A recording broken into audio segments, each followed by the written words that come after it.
Hello viewers. आज हम छठी जमात Urdu subject Urdu का सबक नंबर 12 जादूगरों का इलेक्शन ये टॉपिक देखने जा रहे हैं। तो शुरू करते हैं हमारा आज का नया टॉपिक। इसमें पहली बात बताई गई है कि एक ज़माने में बादशाह और राजा मुल्कों पर हुकूमत किया करते थे, मगर अब राजाओं और बादशाहों का दौर ख़त्म हो गया है। अब अवाम खुद अपने नुमाइंदे चुनते हैं। ये नुमाइंदे मिलकर हुकूमत चलाते हैं और अवाम के मसाइल हल करते हैं। नुमाइंदे चुनने के इस अमल को इंतखाब या इलेक्शन कहा जाता है। अवाम को चाहिए कि वो सोच समझकर अपने नुमाइंदे मुंतखब करें। आपने देखा होगा कि इलेक्शन के ज़माने में लोग खुले मैदानों में जमा होते हैं। उम्मीदवार आम अवाम के सामने तकरीर करते हैं और इनसे वोट मांगते हैं। नीचे देखिए मुसन्निफ़ का यहाँ पर तारुफ दिया गया है। कृष्णचंद्र उर्दू के अफसाना निगारों में एक इम्तियाज़ी मकाम रखते हैं। वो 23 नवंबर सन 1914 को वज़ीर आबाद पाकिस्तान में पैदा हुए। इनकी इब्तिदाई तालीम पोंच यानी कि कश्मीर में हुई। सन 1934 में इन्होंने पंजाब यूनिवर्सिटी से अंग्रेज़ी में एमए किया। कुछ अरसे तक वो लाहौर के ऑल इंडिया रेडियो में खिदमत अंजाम देते रहे। सन 1969 में इन्हें पद्म भूषण का एजाज़ मिला।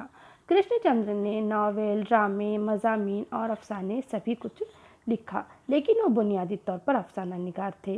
शिकस्त, हम वहशी हैं, हवाई खीले, एक गधे की सरगश्त और उल्टा दरख्त वगैरह इनकी मशहूर किताबों के नाम हैं। इनका इंतकाल 8 मार्च सन 1977 को मुंबई में हुआ। झैल का सबक कृष्णचंद्र के नावल उल्टा दरख्त से लिया गया है, जिसमें जादूगरों को अवाम से वोट मांगते हुए दिखाया गया है।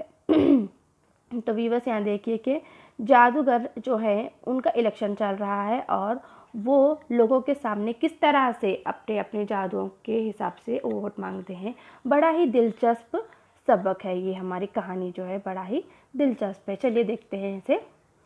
सामने बहुत से लोग रंग बिरंगिया झंडियाँ हिलाते हुए जा रहे थे। यूसुफ, मोहन और शहजादी भी इन लोगों के पीछे पीछे चलने लगे। मजमा ज़ोर ज़ोर से नारे लगा रहा था, अलादीन को वोट दो, अलादीन जिंदाबाद। मजमा नारे लगाता, झंडियाँ हिलाता शहर के एक बड़े चौक में पहुंचा। यूसुफ ने देखा लोग भूखे नज़र आ रहे हैं। उनके कपड़े बोसीदा और तार तार हैं, फिर भी वह खुश हैं। यूसुफ ने पूछा, भाई क्या माजरा है? एक आदमी ने हैरत से कहा, सारी दुनिया को मालूम है और तुम्हें मालूम नहीं?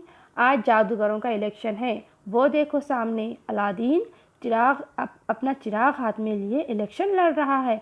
यूसुफ ने देखा वाकई बड़े रंगारंग झंडों के दरमियान अलादीन खड़ा तकरीर कर रहा है, भाइयों और बहनों, मैं भी तुम्हारी तरह एक मामूली आदमी हूँ। मैं एक दर्जी का बेटा हूँ। मैं तुम्हारे दुख दर्द पहचानता हूँ।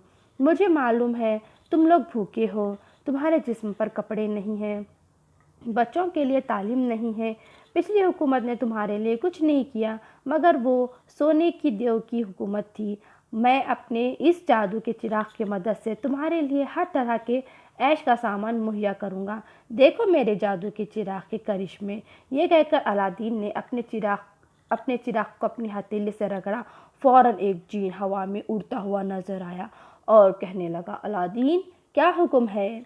अलादीन ने कहा, मैं शहर के बेघर लोगों के लिए आलीशान महल बनाना चाहता हूँ। ज़रा एक महल तो ला के दिखाओ। जीन गायब हो गया और दूसरे लम्हे वही जीन अपने हाथ पर एक आलीशान 7 मंजिलों वाला चमकता हुआ महल लिए हाजिर हुआ। लोगों की निगाह इस खूबसूरत महल की तरफ खींचती चली गई। महल के दरवाजे खुले थे, खिड़कियाँ खुली थी। महल के अंदर रोशनियाँ जगमग जगमग कर रही थी। खूबसूरत कालीन और सोफे बिछे थे। मेज़ों पर तरह तरह के फल चुने हुए थे, पुलाव, मुंतजन, जर्दे, खूरमे, तरह तरह की सब्जियां, फालूदे, फिरनियाँ, शरबत, आइसक्रीम घूमती हुई मेज़ों पर रखी हुई लोगों को नज़र आ रही थी। लोगों की राल टपकने लगी। लाखों गलों से आवाज़ आई, अलादीन को वोट दो, अलादीन जिंदाबाद।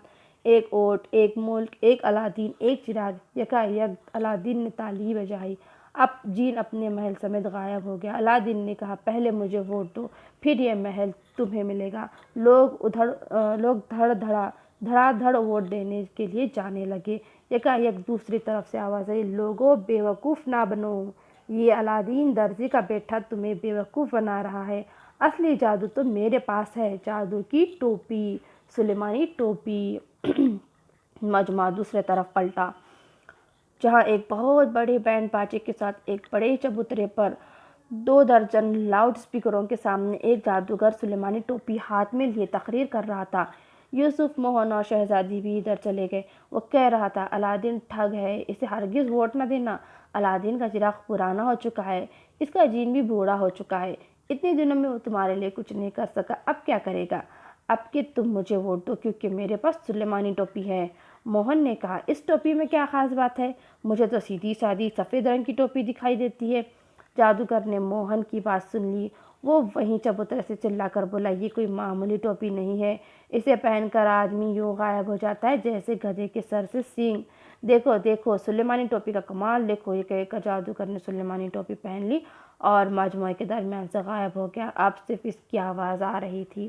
دیکھا یہ سلیمانی ٹوپی کا کمال؟ جادوگر نے سر سے ٹوپی اتاری اور اب وہ لوگوں کو نظر آنے لگا۔ اس ٹوپی کو پہن کر آدمی غائب ہو سکتا ہے، جہاں چاہے گھوم سکتا ہے، وہ ساری دنیا کی سیر کر سکتا ہے، وہ جہاں چاہے بغیر ٹکٹ کے جا سکتا ہے اور اسے کوئی ٹوکنے والا نہیں۔ اس ٹوپی کو پہن کر آدمی بڑے بڑے راز معلوم کر سکتا ہے۔ اس ٹوپی کو پہن کر آدمی وزیر بن سکتا ہے، نوکری حاصل کر سکتا ہے۔ یہ سلیمانی ٹوپی ہے، اس کے سامنے الادین کا چراغ بالکل ہچ ہے۔ اسے رگڑنے کی ضرورت نہیں، کسی جن کو بلانے کی ضرورت نہیں، بس اسے سر پر پہن لیجئے، آپ کے سب کام پورے ہو جائیں گے۔ پھر الادین کے پاس ایک ہی چراغ ہے، لیکن میں نے سب کے فائدے کے لیے ہزاروں سلیمانی ٹوپیاں تیار کرائی ہیں۔ آئیے مجھے ووٹ دیجیے اور ایک سلیمانی ٹوپی لیتے جائیے۔ ایک ووٹ، ایک سلیمانی ٹوپی۔ لوگ ووٹ دینے کے لیے بھاگنے اور شور مچانے لگے۔ سلیمانی ٹوپی زندہ باد، الادین کا چراغ مرد آباد۔ ہا ہا ہا ہا ہا کرتے تیسرے چبوترے سے ایک زور کا خیخہ بلند ہوا۔ سب لوگ ادھر دیکھنے لگے۔ وہاں ایک اور جادوگر سر پر سفید کاغذ کی ٹوپی رکھ کے، سفید کاغذ کا کوٹ پہنے، آنکھوں پر چشمہ لگائے، ہاتھ میں اخبار لیے ہنس رہا تھا اور کہہ رہا تھا، دوستو یہ سلیمانی ٹوپی والا بہروپیہ ہے، بہروپیہ۔ یہ تو خود ووٹ لے کر غائب ہو جائے گا، آپ کو کپڑے کی ٹوپیاں دے جائے گا، چاہے آپ ان کو سر پر پہنے، چاہے تھیلی بنا کر گھر لے جائیں۔ دوستو یہ سلیمانی ٹوپی کس کام کی؟ غائب ہو کر آپ کیا کریں گے؟ اگر آپ کو اس جادو کی دنیا میں رہنا ہے تو سچا جادو تلاش کرنے کی کوشش کیجیے اور سچے جادوگر کو اپنا بادشاہ بنائیے۔ مجھے دیکھیے، میرا جادو کسی کو غائب نہیں کرتا، کوئی ہوائی محل نہیں دکھاتا۔ میں بھی آپ کے سامنے وہ چیز رکھتا ہوں جس کی آپ کو ضرورت ہو۔ جادوگر نے انگلی سے ایک آدمی کی طرف اشارہ کیا۔ کہو تم کیا چاہتے ہو؟ اس آدمی نے کہا، مجھے اپنی زمین میں کنواں چاہیے۔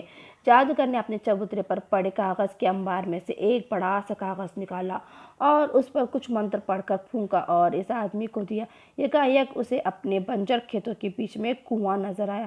کنویں پر ہل چلنے لگی، پانی فوارے کی طرح نکل کر کھیتوں کو سیراب کرنے لگا۔ آدمی کے چہرے پر رونق آ گئی۔ اس نے دیکھا کہ اس کے جھونپڑے سے اس کی بیوی نکلی۔ پانی کا گھڑا لیے ہوئے بیوی نے مسکرا کر خاوند کی طرف دیکھا اور خاوند اسی وقت وہ کاغذ ہاتھ میں لے کر اپنے گھر کی طرف بھاگا۔ وہ بھاگتا جاتا تھا اور کہتا جاتا تھا، مجھے میرا کنواں مل گیا۔ تمہیں کیا چاہیے؟ جادوگر نے دوسرے آدمی سے پوچھا۔ اس آدمی نے کہا، میرے قصبے میں کوئی اسکول نہیں ہے۔ جادوگر نے کاغذ کا دوسرا پرزہ اٹھایا اور اس پر کچھ منتر پڑھ کر پھونکا اور پھر وہ پرزہ اس آدمی کے ہاتھ میں دے دیا۔ اسی وقت وہ کاغذ اپنے ہاتھ میں لے کر وہاں سے بھاگا۔ بھاگتے بھاگتے وہ کہہ رہا تھا، ہمیں اسکول مل گیا، ہمیں اسکول مل گیا۔ پھر کیا تھا؟ مجمع جادوگر پر ٹوٹ پڑا۔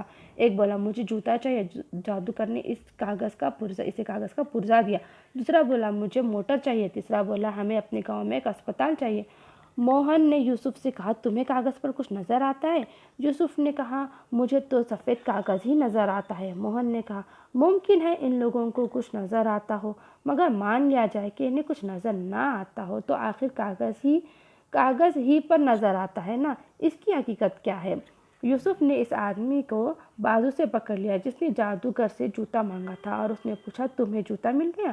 اس آدمی نے بڑے غصے سے کاغذ کا پرزہ یوسف کے منہ کے سامنے لا کر کہا، دیکھتے نہیں ہو، مل گیا، یہ دیکھو۔ یوسف کو سفید کاغذ ہی نظر آیا۔ یوسف نے کہا، اگر یہ جوتا ہے تو اس کو پہن کر دکھاؤ۔ इस आदमी ने कागज़ के टुकड़े को पैर में पहनने की कोशिश की। कागज़ बीच से फट गया। चर्र की आवाज़ सुनते ही जादूगर ज़ोर से गिर जा। कौन हकीकत पसंद घुस आया हमारी जादू की दुनिया में? इसे जल्दी से निकालो वरना ये सब कुछ तबाह कर देगा। हमारा जादू सब खत्म हो जाएगा। इतना ही सुनते ही अलादीन चिराग वाला और सुलेमानी टोपी वाला जादू के कागज़ वाला और उनके हिमायती यूसुफ, मोहन और शहजादी के पीछे भागे। वो तो खैर हुई कि यूसुफ ने बड़ी चालाकी से काम लिया। उसने जल्दी से सुलेमानी टोपियों के बंडल से 3 टोपियाँ निकाली और उन्हें पहनकर तीनों मजमुए के बीच से गायब हो गए। ये सबक में बताया गया है कि ये जादूगरों का इलेक्शन है और हर कोई अपने आप को दूसरों से सबकत दिखाने की कोशिश कर रहा है। हर कोई बता रहा है कि मैं एक बड़ा है और अच्छा जादूगर हूँ, एक माहिर जादूगर हूँ। और इसे अफसाना निगार कृष्णचंद्र ने लिखा है। और इलेक्शन के ज़माने में हर कोई दूसरों को नीचा दिखाने की कोशिश करता है और अपने आप को बेहतर दिखाने की कोशिश करता है, और इसी सबक में यही बात दिखाई गई है।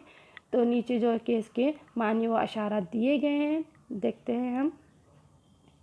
बोसीदा यानी कि पुराना, तार तार होना फटा हुआ, मंतंजन यानी खट मीठा पुलाव, बहरूपिया यानी भेस बदलने वाला मक्कार फरेबी, हिमायती यानी कि तरफदारी करने वाला, साथ देने वाला, ऐश आराम, मुहैया कराना यानी हाजिर करना, तैयार करना, हिच यानी कि कम कीमत बेहैसियत, चेहरे पे रौनक आना, चेहरा खुशी से खिल जाना। जुमलों के लिए इस्तेमाल के लिए पूछा जा सकता है। तो व्यूअर्स, हम नया सबक अगले वीडियो में देखेंगे। वीडियो देखने के लिए आपका बहुत बहुत शुक्रिया।